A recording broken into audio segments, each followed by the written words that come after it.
అమ్మతోడు ఎవరికైనా వినవడ్డా మేడం? మీకు వినవడ్డా? వాళ్ళు చేయగొట్టి తినవండి అంతే.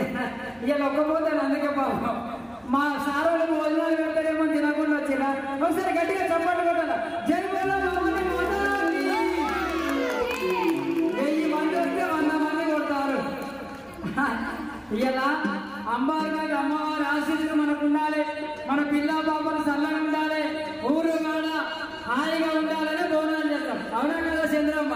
నిజంగా చెప్పు. మొన్న చంద్రక్క నాతో వచ్చింది, ఎంతో మంచిగా ఆడింది. అది మరి అన్న కొంచెం రీసౌండ్ రాకుండా మరి ఇవాళ ఇంత చక్కటి వాతావరణం, వానదేవుడు కూడా కరుణించిండు. ఎందుకంటే అందరూ నాగా చేయదని అప్పుడే పడిపోయాడు కొద్దిగా చల్లవడం.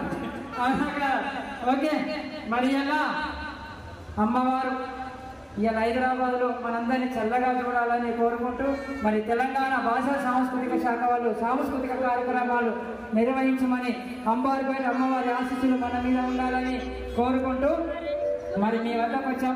మా వాళ్ళు ఇంకా పని చేస్తున్నారు, అందులో సగమన్న మీరు చేయాలి. అది ఏం పని? కార్యక్రమం 7-8 గంటల దాకా మేముంటాం, మీరు ఉండాలి. ఓకే. ఇది ఇంత ఎనర్జీ తోటి డాన్స్ చేస్తుంది కదా, ఆయన అంత ఎనర్జీ తోటి పాట పాడుతుంది కదా.